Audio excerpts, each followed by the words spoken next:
Welcome back, everyone, to another incredible episode of Chat with Dan. Now, before we start, I just want to thank you so much for taking the time to checking this out. Don't forget to leave a like, subscribe, follow, it helps a lot, and again, thank you. Have an incredible day or evening, depending where you are, and I'll see you in the next one. Stay safe. Welcome back, everyone, to another incredible episode of Chat with Dan. For today, we have on the show the incredible, the amazing, the badass, the superstar Natasha. Natasha, how are you today? I'm doing good. Thank you for that intro. Absolutely. Oh, absolutely. I mean, what better way to have an epic, badass day to be chatting with someone as badass as you? You know what I mean? Thank you. Absolutely. Absolutely. Now, for those who don't know who is the incredible, amazing, badass superstar Natasha, please tell us who you are. I am an actor and a singer-songwriter. I'm also a voice coach as well. That's kind of all the things. There you go. So you're basically doing everything. I'm trying. There you go. I love it. And you're actually making it happen. So that's fantastic. Now, before we start with this episode, I want to thank those who are watching this or listening to this. Thank you so much. If this is your first one, make sure to leave a like, subscribe, follow. I mean, it helps a lot. I mean, let's continue grow this platform and make more people to know about it. And also, hope you enjoy it. If this is your fifth one or sixth one, thank you so much as well. Keep sharing them, and let's get started. So, let's go back in time and tell me where this passion for acting and singing started. It started really young. It kind of started with my parents. So they put me into dance lessons and singing lessons um, when I was about 6 years old. So I started really young, and I hated performing at first, but I feel like from just having to do it so much, eventually it became such a part of my identity, and I ended up really falling for it and wanting to continue pursuing it. But it was pretty young. Yeah, I started performing when I was about 6 years old on stages. Wow. Okay. Yeah. That's awesome. So basically, since little, you already knew where to go. I did. Like, I feel like not at the time because I was like, this is terrifying. Yeah, Why must we do this over and over? But eventually, yes, I was like, we're that's gonna do incredible. it. That's incredible. So time passed, and tell me what were some of the challenges that you came along when you were making those first steps as a professional career, let's say. I would say so. My parents were really into it, and I was taken around and performed a lot when I was younger, especially dance. Um, and then when I wanted to sort of pursue it more seriously and professionally, I don't think it was what they had wanted because it's a tough path, right? It doesn't have the stability of that corporate world or that 9 to 5 offers. So I think that was one of the challenges, is that it was a very different path than what they wanted. And then I think one of the challenges too was just having to sort of make my own way because my family wasn't really involved in the entertainment industry. I mostly grew up performing at temples, and it was very cultural Mm-hmm. based. So pursuing it professionally, just not really knowing anything. Like I had a lot of experience and a lot of skill, but entering the professional world was it was hard. Like it was pretty much from the ground zero trying to Yeah. find people and figure it out. Yeah, absolutely. And I can understand that part whenever, like, especially with the parents, right? That they are from a total different generation. And back then, for them, the whole corporate stuff was kind of the best way to kind of sustain a family and all of that. So yeah, I can understand that. Yeah, and they obviously they don't want you to struggle and suffer. They want you to have a good life and an easy life, but sometimes that's just not what's meant to be Yeah, your. not for you. Yeah, I mean, at the end of the day, I mean, everyone is different, right? And perhaps for some people, the whole corporate world is good for them, and that's fine. But also for some people, they want to pursue different stuff, and yeah, I mean, that's understandable. So So yeah. that was how I love it. I love it. Now, focusing a little bit on your acting career first, tell me how you prepare a character. Now, of course, I understand that depends on the role, but what is your initial approach before diving into this process? So when I have a new character, um, it really depends. I love I think most every character that I've played. Um, I'm still learning how to transition between theater and screen acting. So in theater, we'll be with our characters and in that rehearsal process for a long time before we go up to perform. And that's mostly what I've done from six until just a couple years ago when I moved here to Vancouver. So with that, I always feel like it was so nice because I got to spend so much time getting into the psychology of a character and preparing them. Um, and I think that's what I do is like I love to read the script and then I love to just sort of start asking questions about, well, why?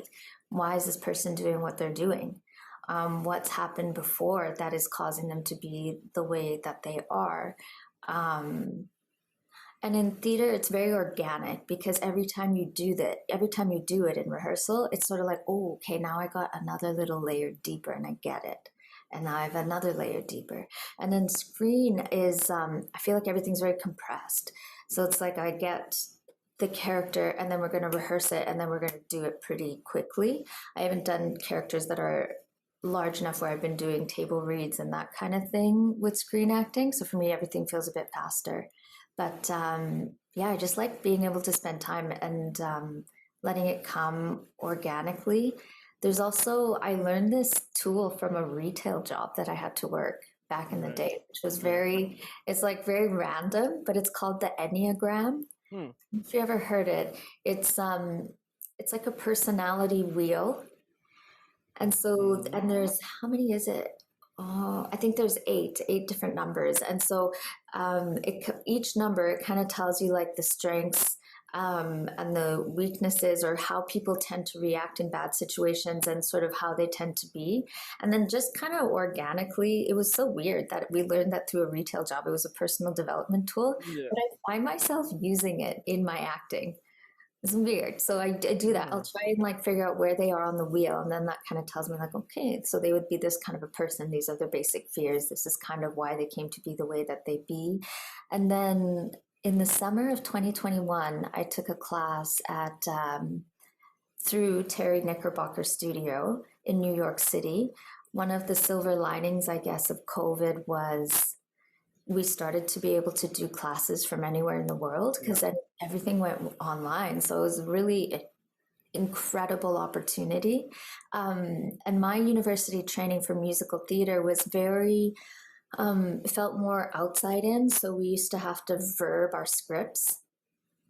And so, like, my intention on this line is to confront or to do this. And Right. at the end of a show, we would like hand in our scripts and get graded on like how much script work we had done.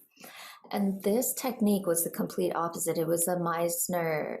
It's the Meisner technique, and it's all about going from the inside out.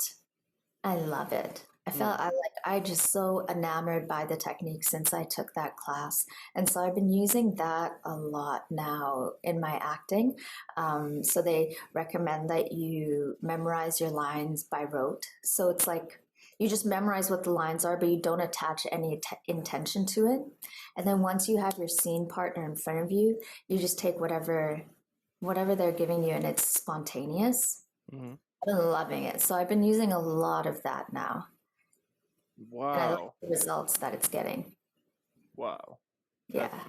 That's that's badass. You're saying that's incredible. I like that, and also the fact that you managed to so basically you will use that wheel kind of as a map, right? Of like where the whole character could be, right? Yeah. And it wasn't something like intentional. I just kind of started doing it over the years. And then would sometimes be like, it's so random. I learned it from this retail job. I used to work at Sage Natural Wellness, just something to bring in money, right? While you're Yeah. auditioning. And like, it actually was really interesting. That's so awesome. Okay, yeah, that's pretty cool. The fact that you managed to use something that is totally, from opposites, but you managed to kind of grab that to like to make it on your own thing to be Yeah. creating. That's pretty cool. It's like I don't want to have to work this retail job. I obviously have to because I'm on my acting journey. But hey, it all comes together. It's all part of the Absolutely. process. Absolutely. Yes. Yes. I mean, at the end of the day, like all of those experiences you get from the past, from previous jobs, who knows? Maybe some of that can help you out for something you're actually on the creating side. So that's pretty cool.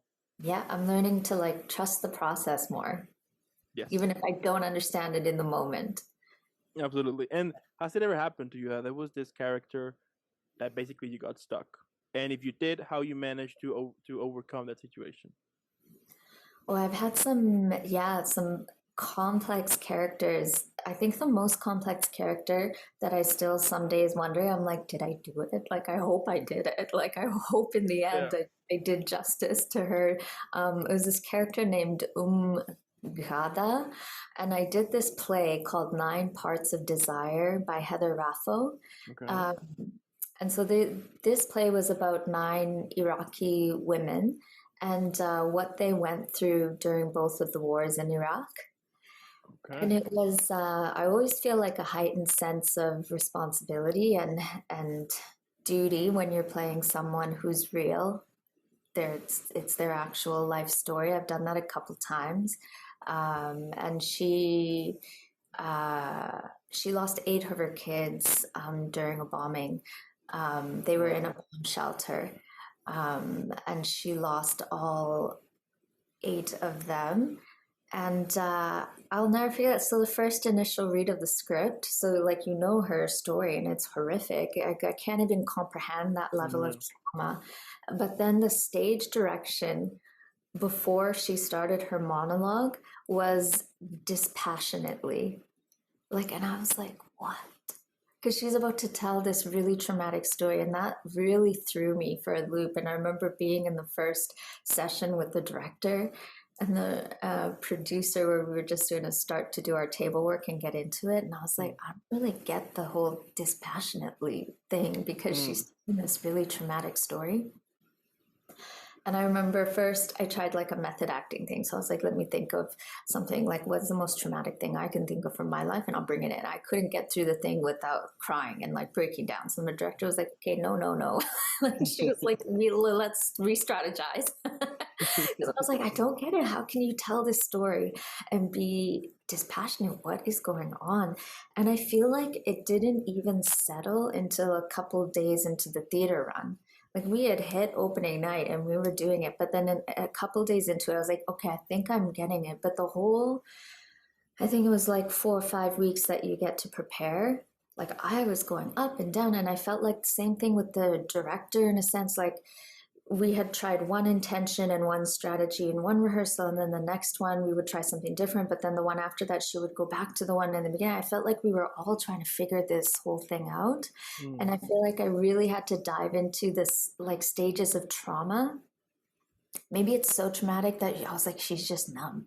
Maybe she's been through all stages and she's okay now, or Yeah. maybe she just has to block it in order to tell her story. Like that was by far the most complex character, and I felt a lot of that weight of this lady's real and this actually happened to her.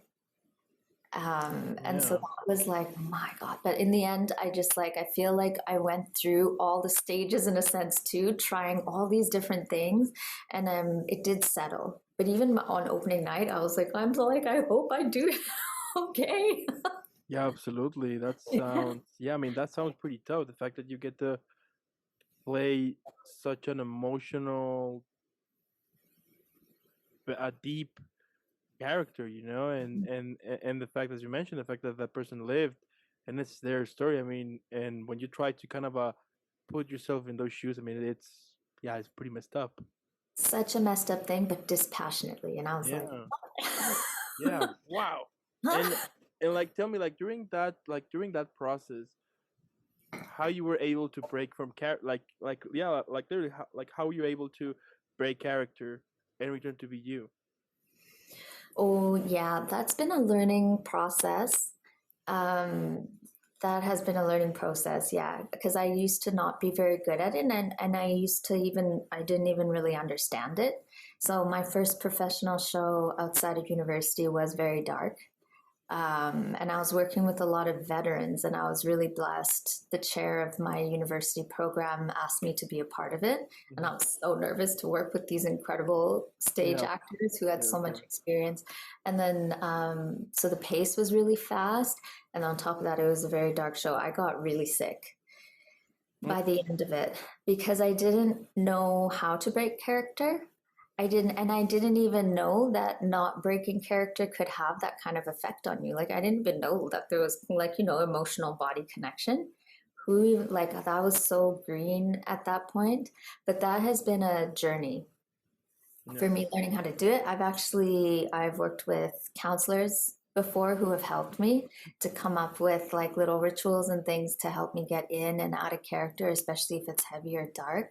I haven't Mm-hmm. really needed it for screen acting yet because I'm still getting established here and settling in. Yeah. But like it's been a journey of multiple contracts and years and learning by experience the hard Yeah. way. No. Yeah. Absolutely. Absolutely. I mean, when like, I mean, whenever you, yeah, it's like magic, like the whole process that you, like how you're able to basically borrow your body for the character to tell a story. That maybe for some people might be that you just learn your lines and you're good to go. But the fact that that isn't like that, the fact that you really put yourself, that it's kind of putting yourself away for a bit to be somewhat like be somebody else, but in a very dark, deep situation. I mean, it must be. I mean, I would assume that it's, yeah, that it's challenging, that that there will be like some days, yeah, like some days that you feel confused on what to feel, or what not to feel, right, because of that deepness that you had to went so you can play this character. So Yeah, like who knew? And I remember that first contract working with those actors who had like, like 15, 20 years of experience on me. I remember we were rehearsing and we were doing this really dark scene. Um, and I remember that afterwards, the director said, okay, let's take a 10-minute break. And so, like, these amazing veteran actors, they had like tears coming down their faces and stuff. And then as soon as he said break, they just were like, it was just like in a snap. They just like wiped it away and started laughing and goofing off and chilling. And I was like, what? Like, and that's when I started to recognize, I was like, hold on, because that wasn't happening for me. Like, I remember sitting for the 10-minute break and just being like, like, just trying to like, get out yeah, of character and reset myself. But I was yeah, like, oh, like they know something.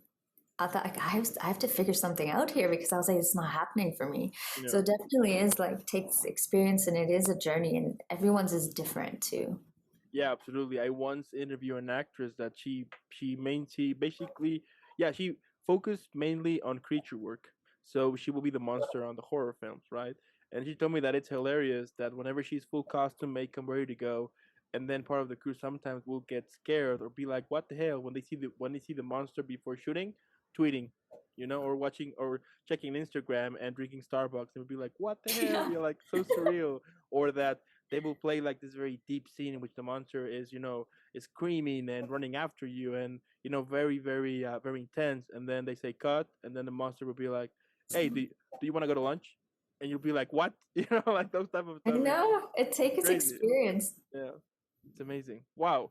And along, yeah, like during your whole acting career, tell me what has been some of the worst auditions you ever had.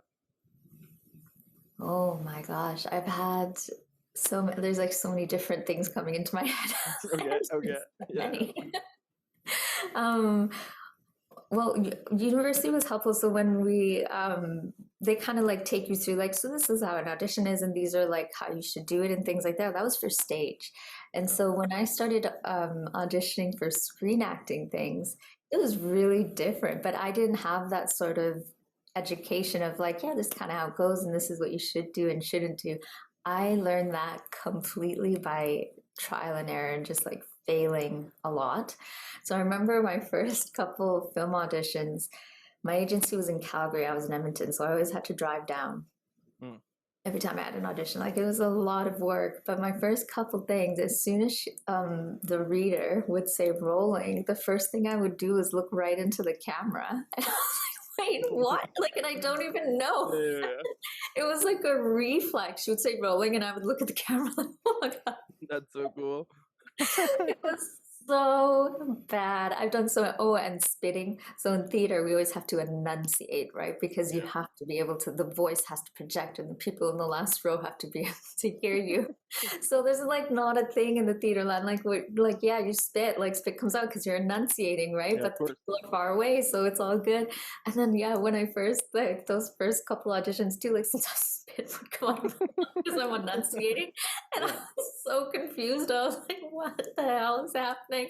And the reader was like, so yeah, I've had a lot of bad auditions, but that's how I learned was by yeah. going in, failing, and being so thankful that they were willing to see me again, No, that's cool. and going in, failing again, and then just doing it over and over, and you get better. Yeah, I mean, at the end, it's part of the. I mean, it's part of the journey. You know that you need to do. Yeah, you will. You need to do those kind of mistakes, let's say, in order for you to understand and be like, oh, okay, so it's not like that. I need to change this or learn something so I can avoid this. So yeah, it's part of the whole experience. Oh yeah, yeah. That's funny. I would assume. Yeah, that's funny. I like it. I like it. And moving on here, a little bit. Let's say that one day I call you and I tell you that I want to become an actor. Now, I don't know anything about it. So, based on what you know, what do you think would be important for me to know before jumping into this career?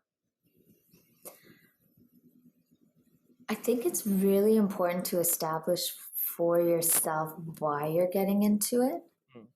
Um, because there's a lot of things around the craft itself that I feel like entices people Okay. to try acting or that they think acting is, right? Especially for screen actor. Theater is a very different culture than screen acting. There isn't a lot of frills and a lot of the catering to Yeah. actors that happens in screen acting.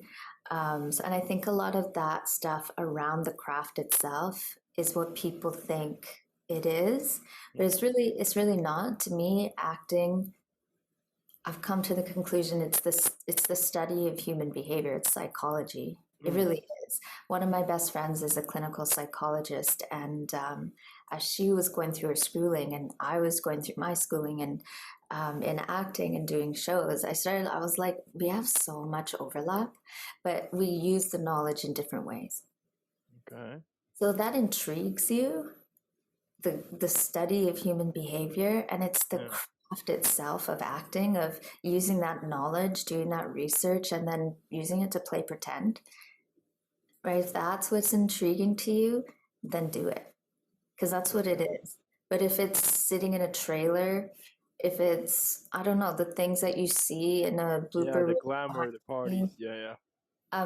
no, like that's a very small part of what it is, right? And if you're Totally. shooting on location in the wintertime, like, yeah, okay, you might, it's cold. It's not as glamorous as people think, I think, a lot of times. There certainly are aspects of it that can be at times, but what it truly is at its core, which is a really beautiful thing, and I love it. Theater taught me, I mean, working for way less than minimum wage for many years while having to work retail jobs that I didn't want to work taught me Mm. that, well, I truly love the craft. Totally. And that's what's going to enable me to persevere. I love it. That's that's yeah. I'm speechless now. Yeah, like it's a beautiful thing at Yeah, the it core. is. Yeah.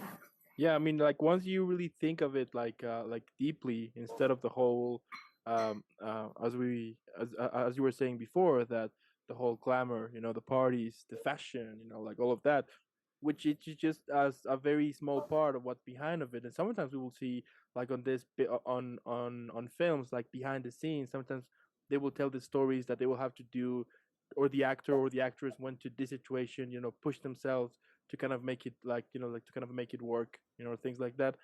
And once you discover that, you're like, yeah, I mean, it's not as some people might think.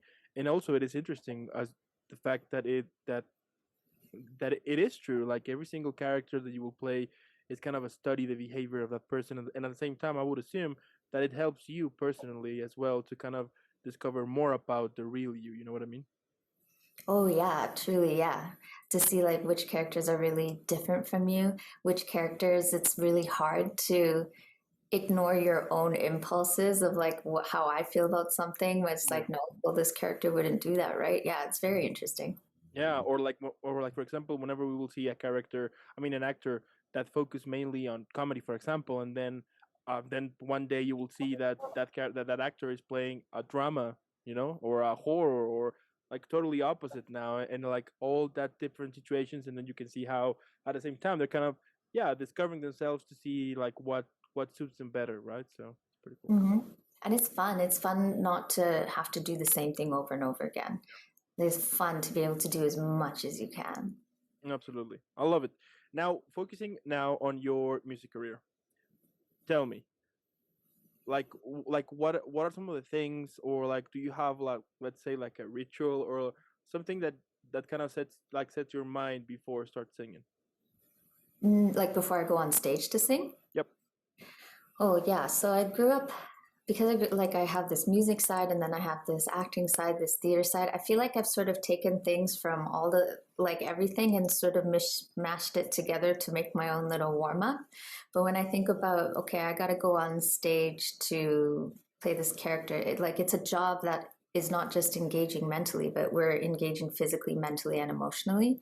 So Mm, when I do my warm up, I'm like I like to warm up physically, mentally, and emotionally, nice. like to do something for all three. So I love yoga.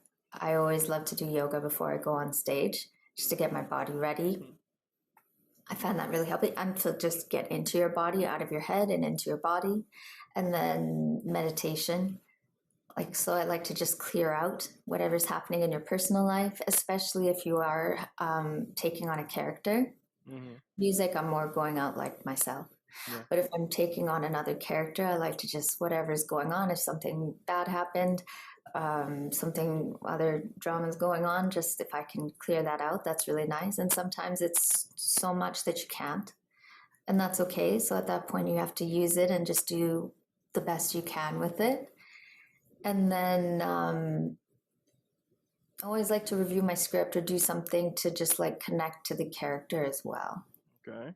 Yeah, but my Mm, thing is like physical, mental, emotional. Warm them all up and then go out. there you go. And Yeah. what do you do after? Do you usually go party or go home? Like, what is your thing? No, I'm more of a go home. So I'm pretty traditional introvert.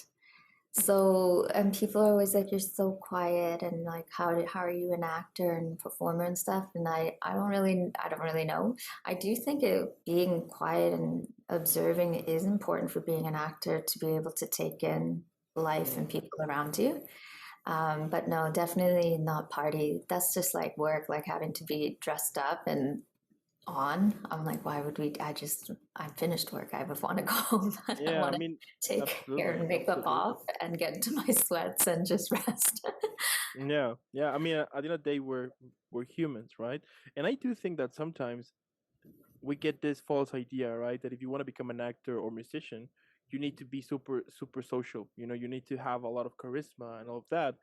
And for some people it works, yes, but for some people it doesn't, because that's not the way they are. You know, they will perform, yeah, of course, in front of people, everything, but it's not the real. I mean, it's their real life. It's totally different because that's who they are. You know, and sometimes we can see that with some actors too, that you will not know anything about them only when they are performing, because they maintain like a very private life, and that's fine because that's who they are. So I do think that sometimes we get like this false idea, right? That if you want to become this, you need to be 100% super charismatic and everything. And I do think that because of that, some people might get discouraged before even starting. You know? Yeah, I feel like I do get that a lot, like a lot of assumptions about the types of roles that I could play, or because I'm more quiet and introverted, like, wait, how is she an actor or a Yeah. performer? But just like anyone else's job, like my personal life is separate from my job, right? And it's a skill that I have and I do when I'm working. Yeah. I mean, at the end of the day, it's a job. You know. So Mhm. yeah. So that's understandable. I like it. I like it. And what are some of the music artists that you kind of got inspired for you to start into the whole songwriting? Songwriting. So my favorite artists, I really like pop, R&B, and hip hop. So I love Beyonce. Like I grew up listening to Destiny's Child, Okay. and I just think she's incredible. I love the artists who are also vocal technicians. Like they have a really good understanding of their instrument and they've trained Yeah. Um, a lot. I love Alicia Keys, Beyonce, Ariana Grande, Alicia Keys, Khalid, um, Whitney Houston, Okay. Aretha Franklin, like those types of amazing, soulful, and incredibly skilled vocalists Mm. and artists and performers, right? They're great performers as well. That's awesome. I like it. And when you were yeah when you were writing a song, what usually triggers you on for you to start writing, or do you usually write everything in one sit, or do you have, let's say, um like a piece of this with that because you wrote this and then you use the lyrics to a new one, like how was your process? I feel like it's very different from song to song. Sometimes it comes out easily, which is nice, and I don't even know where it came from. It all came together, and that's lovely.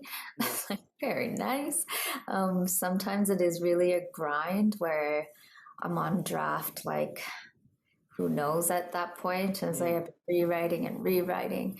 I love doing co-writes with friends. I feel like that makes for much more like um, faster process when you have someone else and like to tell you if you're overthinking or to even like question why you're doing something, which makes it stronger in the end. So I do a lot of that. Um, and then what triggers me to write? I think it's so many different things, like life experiences, Mm. or sometimes I'll hear a phrase or something that I think could be a good hook because I am writing in the pop genre. So we're always thinking about Yeah. writing for mass appeal. Um, yeah, I don't know. Life, other people's experiences, mine, just something random I hear in conversation. I'm like, that's catchy. That's a cool combination of words. Mm. Let's do something with it. And out of the songs that you have written, which one would you say that at the moment kind of means to you the most, let's say, or has like a deeper meaning? Mm. I would say this song called Miss You that I wrote about my dad and sort of going through that journey of like having to leave and sort of Mm. pursue something different, Yeah.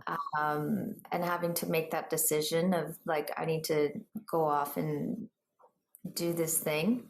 Hmm. So that one was really deep, and I guess it's one of the first songs I wrote that wasn't. It was just like me writing, not knowing anything about pop songwriting or anything like that. Yeah. So because oftentimes we're not super specific when we're writing for pop, but that one was, and it was like something that was very emotional for me. Wow. I mean, that's incredible also, and so vulnerable, right? That you will put yourself in a very vulnerable position to create a song, and at the same time, I would assume that it's challenging, right? Whenever you are presenting it to the public and you were actually singing to it, right? Yeah, it is. It is. So I'm working on being more vulnerable in my live shows and even explaining the meaning of why I wrote things before singing them and consciously challenging myself to like go to that place of vulnerability and not shying away from it. Absolutely. Wow, that's amazing. I mean, at the moment, what can I say? You are super badass. Just saying. Thank you. I love it. Now moving on here. Let's say that one day Netflix, HBO Max, Disney Plus, I mean you name it. They call you and they tell you that they have this idea, which goes that all of the characters you have played at the moment, they're all gonna gather to celebrate your birthday. But the film needs a name, so how would you call it? Oh, wow. It's like so many different worlds and types of Yeah. people. Um, just is it just wild? Just the wildest party around. Mm, Just wild. It would just be wild. I The like it. wildest confusing birthday party ever. Yeah. Yeah, that sounds like a very yeah, okay, yeah. I mean going to that birthday party would be like interesting, I would just say. Yeah, so many people from different parts of the world and eras. Yeah, yeah, and like emotions, and yeah, okay, interesting. Now, what about describing your whole career, but on a drink? How would you call it? And also, I would have. Mm. So I'm pretty boring. Like I don't actually drink, but I think it would be like a tea. That's what I drink. I don't drink alcohol. I'm Yeah. very boring. But it would be something like I feel like something that's aged, like an aged. I love Earl Grey tea, maybe like an aged Earl Grey tea. But then I Okay. would have to have all these aged because my journey has been one of like many decades. Like I've Mm. been working away little by little. I haven't had success quickly. Like I've had Okay. to work for a long time. Yeah. So maybe like an aged Earl Grey with some like citrus and floral and honey and just like a whole like you would just add everything into it and that would be it. So like an aged Earl Grey tea cocktail. And how would you call it? Let's say I want to drink it. How do I call it? An aged Earl Grey buffet. Okay. It's weird. People might not want to drink it if it's on a menu. Hmm. They'll just be confused. But that's interesting. But that's the interesting part because, for example, Blend. I'm a very curious person. So whenever I will see something interesting on the menu, I want to try it. Instantly I want to see what the fuss is about.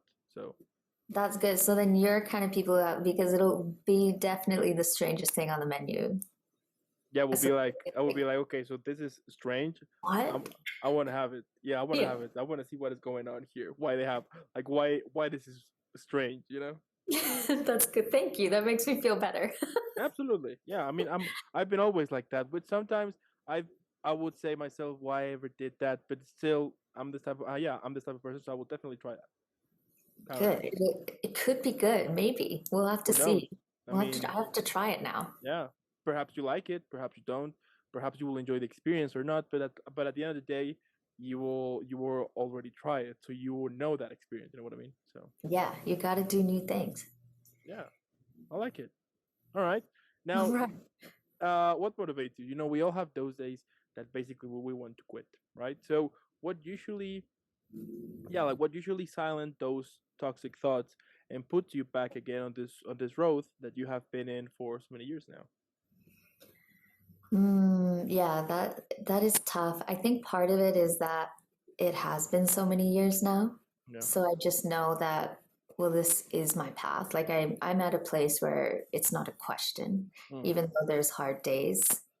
yeah. It's just like, well, this is my path. And I also know that with screen acting, especially, um, a lot of things aren't personal. Like I'll know inside where it was like that was a great audition. Like I Yeah. nailed it. I did great. Um, but there's so many factors outside of doing a great audition that leads to a booking or not. Yeah. And I saw this incredible video on social media. Darn, I wish I could remember what actor it was that has helped me immensely since I've seen it. And he said, your job as an actor is to bring life to text. Your job is not to book a job, you know? Your Uh-huh. job is to tell the story. And every time you get an opportunity to do your job, that's a beautiful thing. Like to do the thing that you love, be an actor, that's a beautiful thing. Going in and doing a self tape and booking it, that's none of your business. Your business is to be an actor, is to be a storyteller. Take that text, bring it to life in the way that you interpret it, and that's it. Yeah. So if you've done your job, then good for you. That's awesome. I You like got it. an opportunity to do what you love. Yeah. Okay. Yeah, that's deep actually. I like it. Yeah, it was really beautiful. It helped me a lot, and I just came across it while I was scrolling. I think one of my acting coaches had actually posted it, and it really landed, and it's been helping me a lot.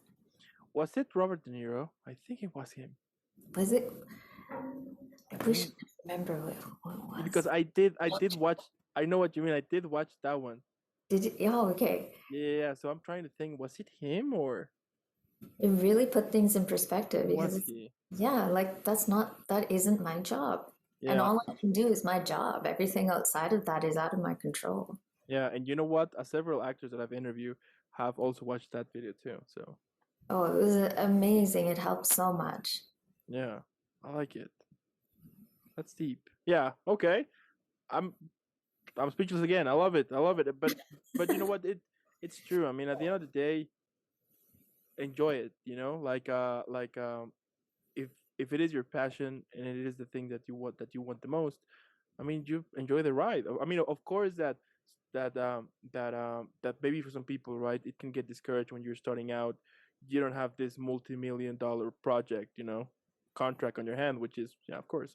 But at the end of the day, like like someone once told me that you need to enjoy those small victories. Enjoy Mhm. them. Make embrace them and be happy at them because it's a result from your work that 100% came out of you. You know what I mean? So Yeah, absolutely. You have to, and also just take a moment to be like, okay, so there's still ways to go. It's not the ultimate goal, but am I happy? Am I yeah, enjoying what I do? I get to do what I love. And for me, when I worked in a 9 to 5, it made me so miserable yeah, and it made me like physically and mentally very sick. So I was like, well, like I'm happy. I have happiness and I'm making things work, and that's awesome. yeah, and that is like what we were talking before, that perhaps for some people that works for them, and that's fine. If because I once met someone when I was working in a 9 to 5 in this company, that we were chatting about what makes you happy, right?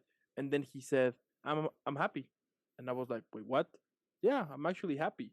I'm in a position in which I can say I love what I do, and this is what I want to, and I'm happy about it. And I was like, "Huh, interesting." So there are people that pursue that and they're happy, but yet again, there are also people who want to go the other way around, want to pursue acting, music, modeling, photography, like all of that.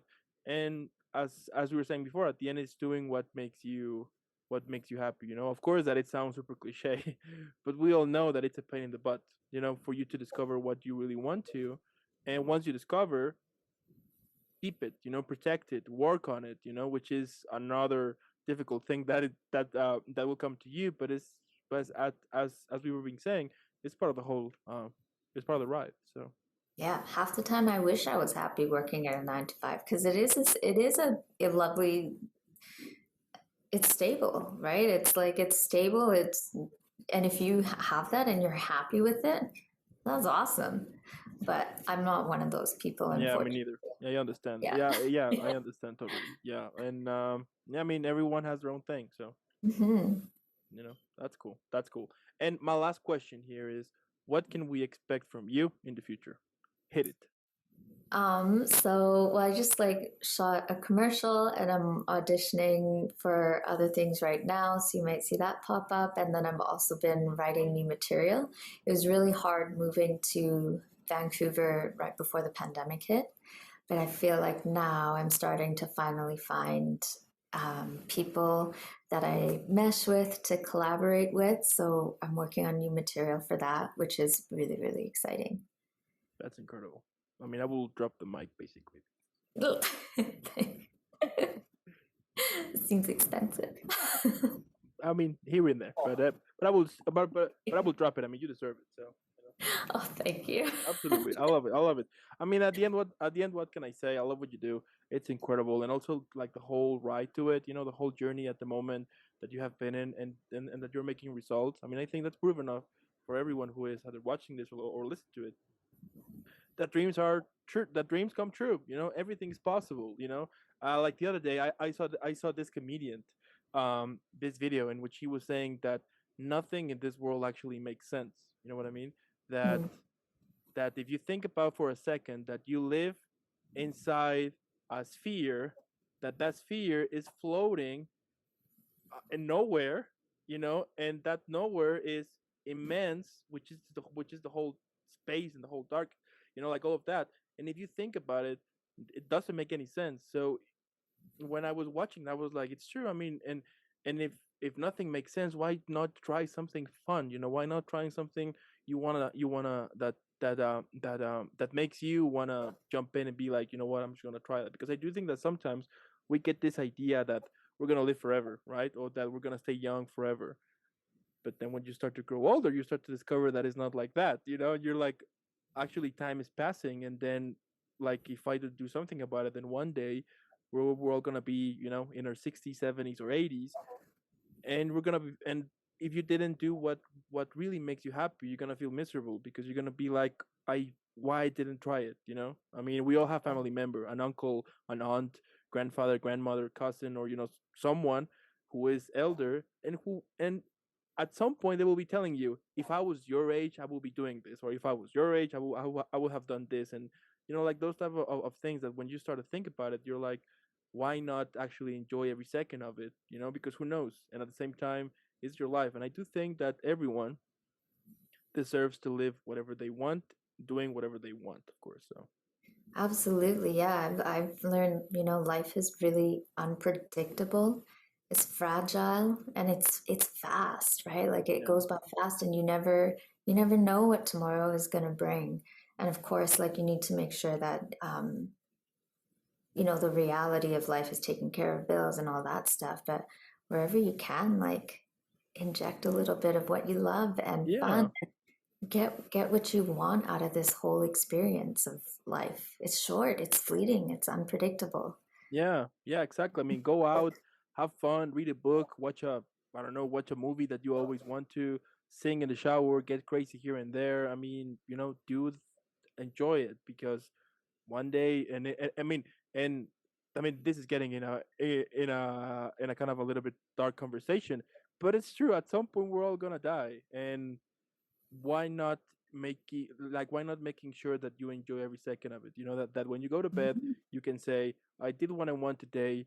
We'll see what happens. We'll see what happens tomorrow. Because I also think that sometimes we get this idea that I don't care, I will do this tomorrow, and then tomorrow comes and I'm like, meh, I'll do it tomorrow, and tomorrow, tomorrow, tomorrow. But who knows? I like, for example, I've met someone that that he was totally fine, no, like, health, everything was fine. Then one day, just that person went to the ground, had paralysis, and at the moment he's basically eating and drinking and doing everything with a straw. Like when you hear those stories, you're like, holy shit, that why not, like, actually embrace it and doing everything the best way you can. Because I mean, we don't have nothing for sure, and as you mentioned, I mean, it takes only basically it takes only 1 second to change your whole life 360 and put you in a position, yeah, like, change everything. So why not just make the best of it? Oh, of course it's difficult, it's impossible to be happy 100%, but in the meantime, just enjoy everything, and pursue something that actually you want to do, instead of following somebody else's path, or trying to do something because it's safe. So Mhm. Or other people think you should do it. And yeah, it is kind of dark, but I think being aware of it and not ignoring it is what gives you the push to yeah, live, right? yeah, So it's important, yeah. absolutely. Wow. I mean, at the end, as I've been saying, it's incredible what you do. I love it.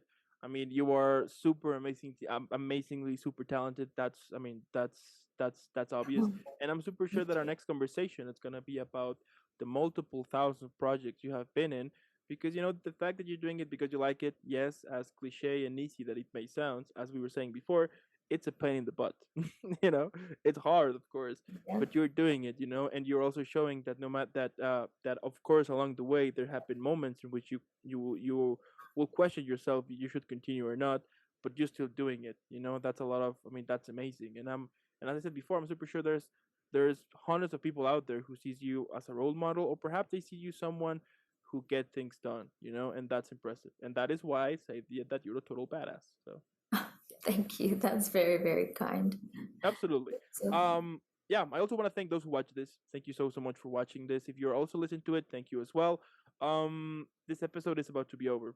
So in the description below you will find Natasha Instagram. So follow her. Let's make her viral. Come on, hashtag Team Natasha. She's incredible. She's amazing. We all know that. And again, Natasha, thank you so much for making this happen. Keep express yeah, like, keep creating, keep being this amazing, talented superstar person you always are. Keep creating, and I'll see you in the next one. thank you so much. Absolutely.